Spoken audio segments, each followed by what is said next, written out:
So, what's up mga kakups? Meron tayo ditong Honda CBR 150. Yan, tinanggal natin ang throttle body niyan kasi lilinisin natin yan kasi meron yang error 12.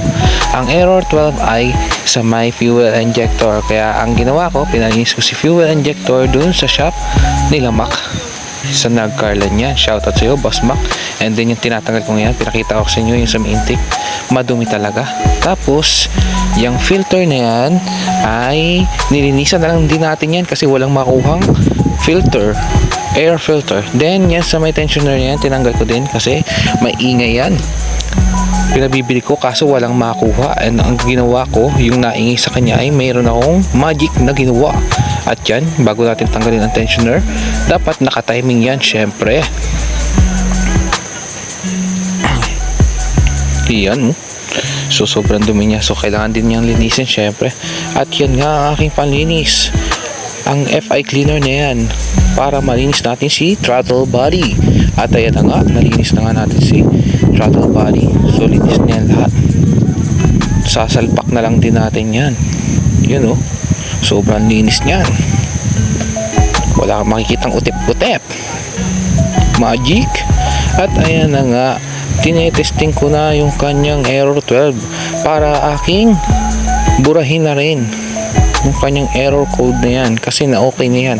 Napalinis na natin yan kay Boss Mac sa Nagcarlan. So ayan, so may-ari nga pala ng Honda CBR na yun ay si Sir Nico. At ayan na, aking tinatanggal na. Pinapakita ko muna sa inyo kung ano yung error 12. Tapos yan, kitang-kita nyo naman may full code siya. Papakita ko sa inyo kung natanggal na ba siya. Diyan ay aking tinatanggal muna siya para mamaya pag-start natin ay okay na yan. Yan, nood lang kayo mga bossing.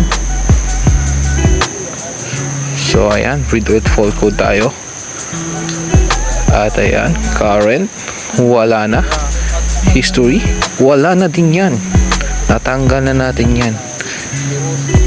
At ayan na, back na tayo at tatanggalin ko na dito yung socket para mapa-start na rin natin si motor CBR. Yan, tanggalin muna natin si socket. At ayan, tatabi ko muna yung aking diagnostic tool na yan. Malaking bagay talaga yan para hindi ka na mahirapan maghanap ng kung anong sirang yan. So ito, ating i-start na yan mga boss.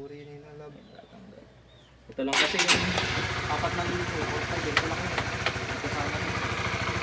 At ayan mga bossing, sobrang tahimik na niyan kasi sobrang lagitik yan, gawa ng tensioner din. At okay na yan, goods na goods ang under niyan mga boss. Thank you for watching.